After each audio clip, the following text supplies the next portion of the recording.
are we doing today, Jen? Tracksuits.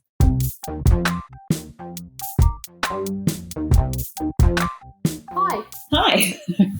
So, why tracksuits? Well, pretty much tracksuits is all I feel like wearing this winter. Except they're not very nice, are they? They're kind of a bit scungy. Well, this particular example especially, these pants I think I've had for well over 5 years and, pretty ugly. Well, I bought these when I first moved from Cairns. So 4 years old, wear them every winter. I think we need to upgrade. I think we could up it. We could significantly up our tracksuit game, especially if that's something that we're going to be wearing on the regular. Yes. Not just for actually exercising. Yes. Because, in the intro you saw our exercising prowess. We're obviously gym bunnies. Yep, yeah, all the time. Every day. But that's the thing these days is you don't have to be right into the gym to wear a tracksuit. No. And you can really lift it up so it's athleisure. An elevated tracksuit. An elevated tracksuit. Yep, that's what I reckon we should be making. I'm for it because, it's practical. It's everyday wear. We were talking about what do you need in your wardrobe? What are we going to do for our next show? Well, what do you need? Yep, exactly. What do you need to wear? No point making stuff that we're not going to be wearing. And I want to make something that I'm going to be wearing every day. Yes. Wear it all the time. So that it's not a special occasion to get out your fancy pants. Exactly, because what's the point of only having fancy clothes, like only fancy sewn clothes? Yep, everyday clothes. Fancy up your everyday clothes. Something you can drop the kids at school in. Absolutely. Do the groceries. Kind of yes. Run into those mums and not feel quite as awesome as we currently do. Those mums. Yep. Yes. Put together folk.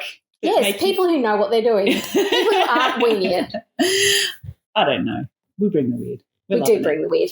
Right. So, elevated tracksuits. What kind of thrifted materials did you think I have got rather a large stack of cardigans. A rainbow of cardigans. I do. Left over from when I was in Cairns, where everything I wore for winter was 3/4 length.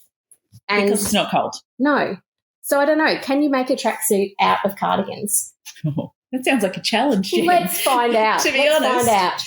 That's, yeah. So what I thought I would do is, I've seen some really interesting cardigans on Pinterest where they were kind of a quilted sort of look. Yes. So I reckon that would look awesome. Matchy quilted cardigans right. that make it a tracksuit.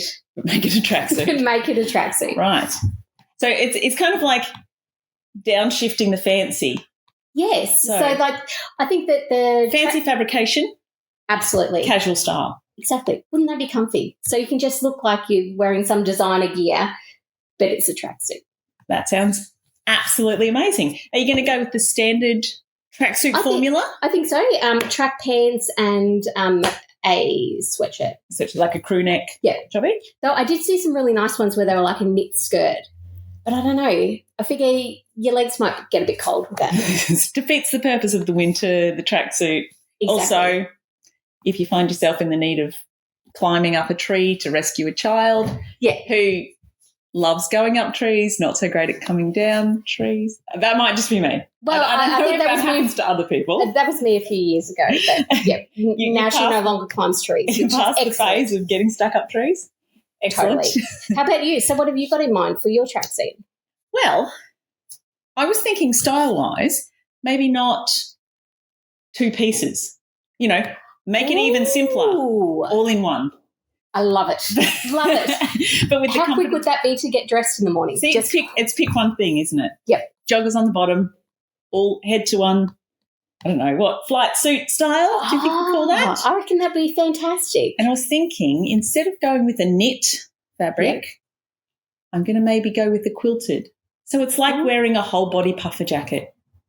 Excellent. Excellent. So good. I cannot wait to see it. I'm not sure about the look of that. Maybe I could lighten it up a bit by taking out the wadding.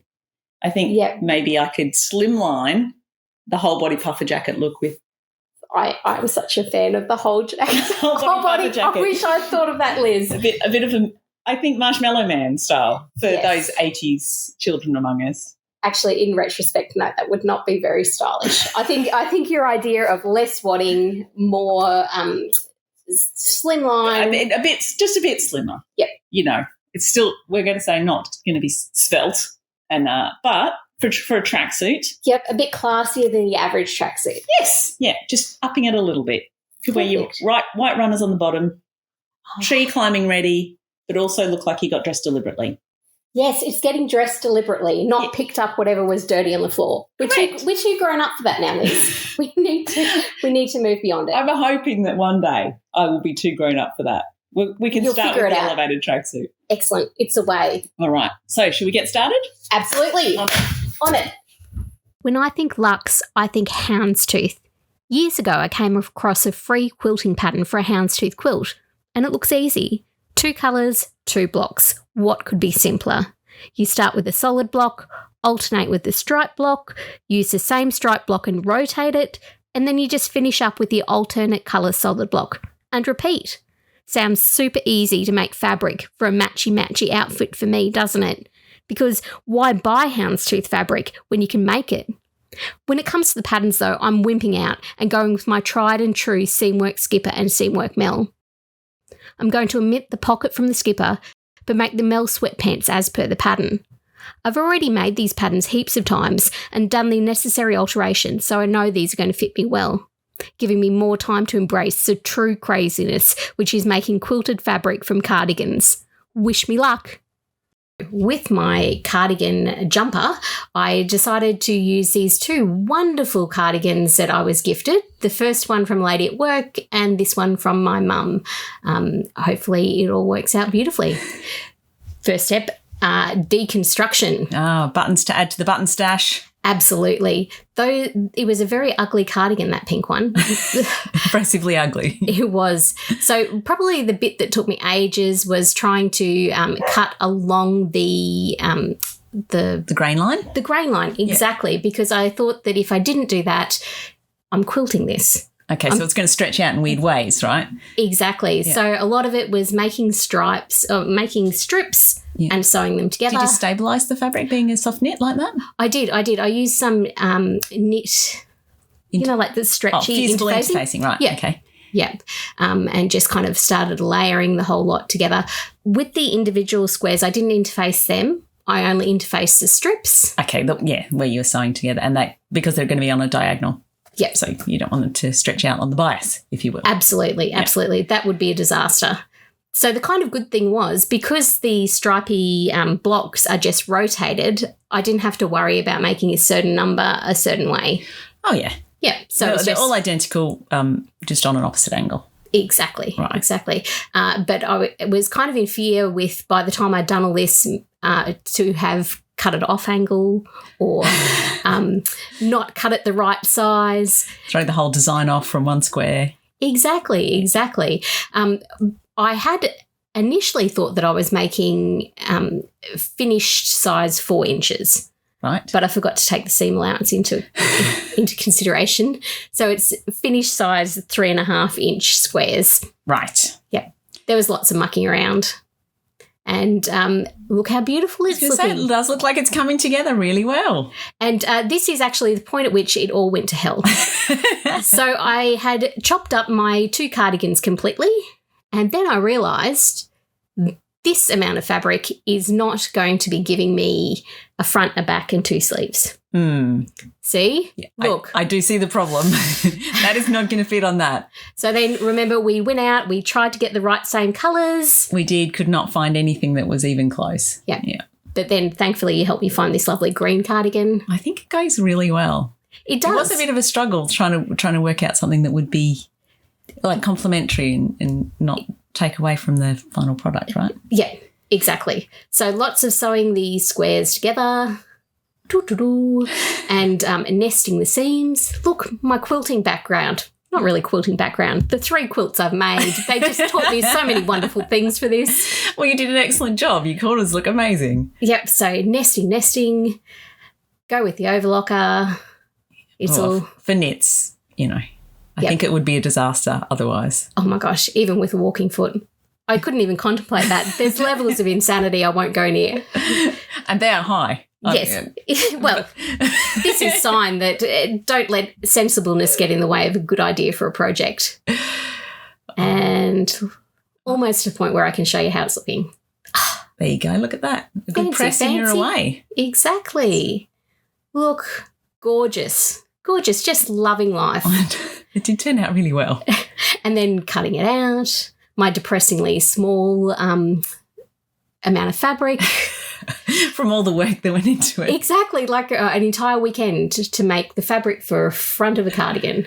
Oh. But then I was kind of happy with how the ribbing worked out. I joined the ribbing from the 3 cardigans together. Give it a patchwork look. Yeah, so I was pretty happy with how that tie looked. the front of the cardigan in with the back as well. Exactly. By mixing the ribbings. Yep. Yeah. And look, I'm excited to show you how this turned out. But, I had in my mind that I wanted to make a complete cardigan. Okay, so we've got blue here. What's going on? Well, I decided that the solution to not being able to get enough fabric for a complete set, top and bottom, with the pink version, was to pick a colour and then get different shades of that colour. So I bought 3 blue cardigans, similar-ish colour, butchered them. Oh, you mean pieced them together? Oh, yes, that's a professional term for that. Sewed them together as they wanted to go together. Okay, to maximise the amount that you were getting? Yep, because, there's some odd shapes in a cardigan, so I didn't want to be wasting too much fabric. Okay. Chopping out my pattern pieces. Excellent filming here. It just is so clear what I'm doing. Oh, but it looks to me like you're fitting a tracksuit leg onto a sleeve. Yes. Which, it's mind-blowing in and of itself. Who's got the front? Got the front.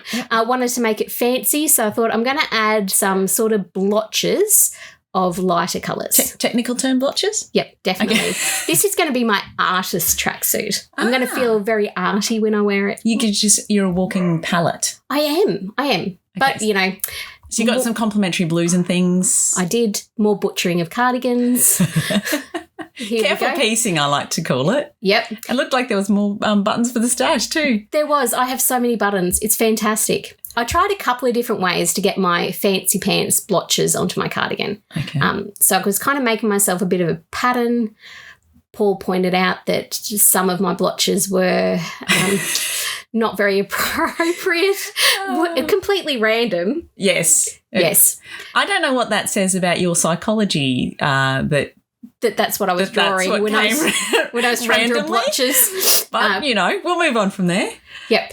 I tried a couple of different things, but in the end what I decided to do is small bits of cardigan, and I sewed them onto the back in those kind of blotch shapes. Okay. I tried doing a complete backing patchworked, but it was just too heavy and it just didn't really sit well. So I'm not really too tactilely worried. Oh, don't have sensory issues with the seams on the inside. Exactly. So it didn't really worry me. And then we're doing the reverse applique. Oh, I do love reverse applique. It's perfect technique for knits, isn't it? Yep. And this was such a fun thing. I don't know.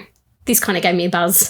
It was pretty much the best bit of the entire well, it's like the grand reveal, isn't it? When you've worked so hard on something and then you finally get to, all right, cut it out and see what it looks like. Exactly. So in the end, I decided to do a lot of the artist palette blotches on the top. Right. And then I went with fewer on the pants. Okay, just to tie it in. Okay. Yeah, exactly. I don't know whether... Yeah, I just kind of felt like maybe it would be a bit too much, a bit too pajama-y.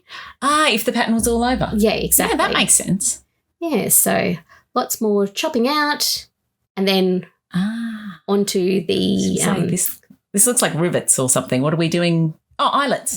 We're putting the eyelets in. This is one of those things that I do so infrequently that whenever I do it, I completely forget which way the eyelet goes in. Exactly. I have to read the back of my eyelet plier packet every single time. But gosh, I wish I'd kept the packet. I have it in a box, a random box. So it's trial and error for you each time. It's like a new discovery every time you do eyelets. Well, my plan now is to go back to this video and see how I did it. So, because I figure then... That's why you've it so much eyelet footage. I know. It was really preparing for future projects. And it was a successful part of the project. This was a bit that I was really sure was working out well. I do love how professional eyelets make anything with a tie feels so much more professional as a project, and how inexpensive eyelets are. They are. Eyelet pliers. And look, it is a bit in need of an iron. Well, my life generally is a bit in need of an iron, Jen, so fits in well. Okay. So in this summertime, what I used to fill what I'm calling the tracksuit space is a slouchy fitting romper. Now, I tried to find a pic of said romper, and despite having worn it weekly for 2 years, this is all I had, which is not very useful. But basically, it looks like this, and when worn, gives very comfy, easygoing vibes. As comfy, easygoing vibes is what I'm going for in this project, I thought this was a good starting point, but I'm going to make a few changes to make the style warmer and to make it work better with heavier weight winter fabric. I'm going to make it a bit more slimline around the hips and add a waistline with a belt. By adding the waistline, I can raise the crutch a little from the drop crutch style of the original garment. I'm going to add a sleeve for warmth, but only a 3/4 sleeve so I don't get completely swamped by the garment, and I'm going to change up the collar, just for fun. To warm up the lightweight fabric, I'm going to quilt it together with some flannelette lining, which is also going to add some cool texture. I grabbed this awesome retro bedsheet from Facebook Marketplace for my fabric, and I can't wait to see it all come together. All right, so I'm going to be honest and say that this took more than one go of revisions to get right. And not wanting to put you guys through 3 rounds of full tracksuit construction, you're joining the proceedings here and the final small tweaks to the design. Oh, I'm impressed. Thinking of everyone, Liz. Well, 3 rounds of tracksuit making's not that great. But here we go. Here's the fabulous retro sheet. I was so excited to finally cut into this one. So beautiful. It's awesome. Very bright, very bright. And we've got our pieces. Here we go. This is I thought I'd show you this one. I like to draw my lines with washable markers, especially on a pattern like this that makes it hard with chalk or something. Oh, that's fantastic. The Crayola washable markers just wash straight out. So easy. Good tip. And here's my flannelette sheet, also very well ironed. Woohoo. I'm glad I'm not the only one. And I cut out my lining pieces just a little bit oversized so that when I quilted the main pieces to the lining pieces, I didn't have to line it up really precisely on the edges. Oh, so, that's such a good idea. Yeah, so just that little bit bigger, and then I can just trim it off after. Perfect. And this time, having gone through 5 hours of drawing guidelines on the previous model, I've made myself a template. So smart. Learning from your mistakes, Liz. Yeah, slowly learning, but learning nonetheless. I like this template too, that it's not like a ruler, because you got to worry about where the lines are on the ruler, whereas your template, you're good to go. Yeah, I made these ones a little bit further apart than the first version as well to cut a bit down on the quilting time, which was lengthy. Yep. I'm going to say. Here we are, a bit of close-up pinning. There was an awful lot more pinning than this. It looks so beautiful though. You need to include a bit of that there. All right, so just sewing. Right now is the quilting section, just a lot of straight sewing. It was without any wadding in between. I didn't need to use my walking foot though, which made it a bit faster. Oh, excellent. All right, so all the bits. There's so many pieces when you sew, isn't there? The magic of television. It's like they're just being done in seconds. Oh, perfect. All right, and then the trimming. So just trim off the excess, and that got rid of all my threads at the same time and made everything easy. And then I just overlocked around the edge of all the pieces. Yep. And this is where I almost completely forgot pockets, which would have been an absolute travesty. You would just have had to cut it apart. Cut it apart and start again. Yes, yeah. But that's okay. We remembered just in time. A quick bit of cutting and overlocking, and we've got our pocket pieces ready to go. Perfect. Did you line them too? Or no, not the pockets. I thought that it added just a little bit too much bulk at an already heavy hip area. They are huge though. I was so excited when I got finished. They fit my whole phone and my hand past my wrist. Excellent. That's what you need. Perfect pockets. Tree climbing. You need places to put the phone when you're into it. The next was construction, which was a little odd on this because of having to insert the zip. I had to do the shoulder seams. Yeah. First, you can see the 2 back pieces aren't joined to each other yet, but we did the shoulder seams, then the inside leg seam. After this, I had to do the seam from the back of the neck around the crutch to the bottom of the zip. Yeah. Then join on the collar. Well, how did you figure out what you had to do? Was it trial and error? I was going to say trial and error. Yeah. The first time it was I found it really, really hard to insert the zip because of the side seams were already closed and I couldn't manoeuvre that much.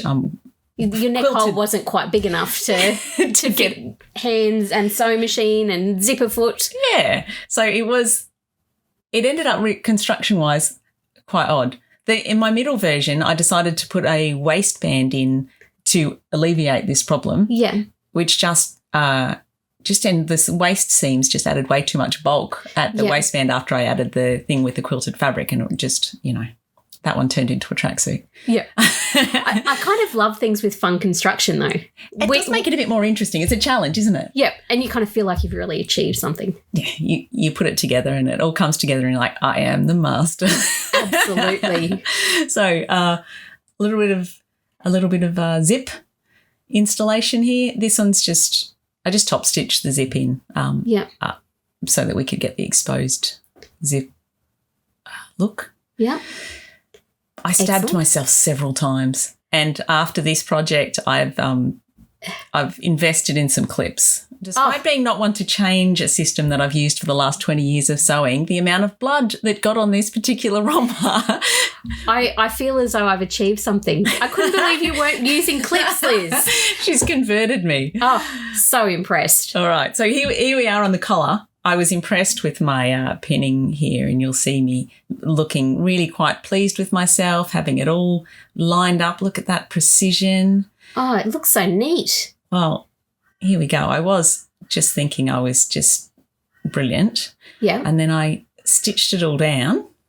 Yeah. There you go. Oh, gosh, it looks nice. Except my tension wasn't in the tension disc. So it's unpicker time, people. Oh, my God. The worst.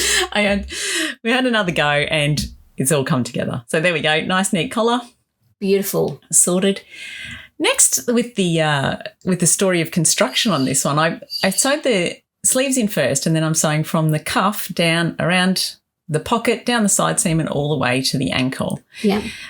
Which is a bit of a lazy way to set in sleeves, and with a fabric this heavy, it really would have sat much better when worn had I sewn the side seam down to the ankle and then inserted the sleeve after. But we learnt a thing. Do you reckon that's mainly sewing for kids? Because that's how you construct kids' stuff, hey? Yeah, and also sewing with quite lightweight fabrics, you get away with that type of thing. Yep. And it's faster. It is. But I think next time I'm sewing something heavy like this, I'll definitely be easing the sleeve cap and stop taking the lazy way out. Perfect. And here we are, final touches after this. And here she is, looking gorgeous. Woohoo. I'm so happy with how that houndstooth turned out. It looks fabulous, doesn't it? Yep, and the green. What a star. Helping me find that cardigan. I think it looks more edgy with the green. I think if it were all the brown and pink, it might seem a bit sameish. I think that you might be right, because you do actually see houndstooth houndstooth jumpers every now and then. Yeah. And I did end up with a little bit more fabric than just the front. Yeah, with the edges and stuff. And the blue one. Oh, the palette. An artist palette. It's amazing.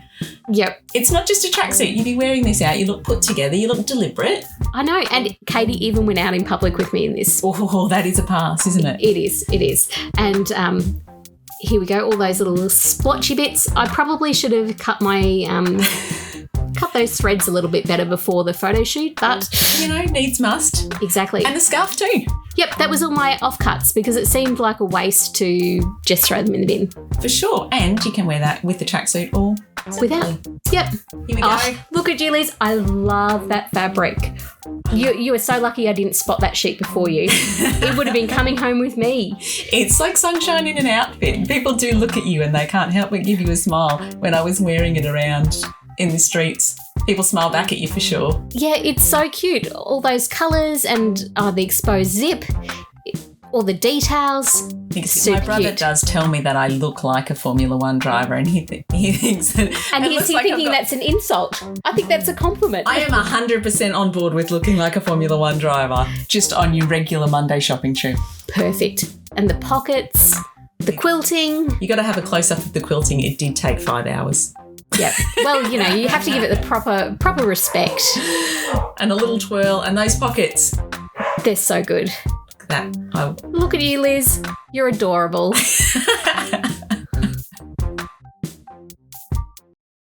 So the question is, of course, what are we going to do next? Who knows?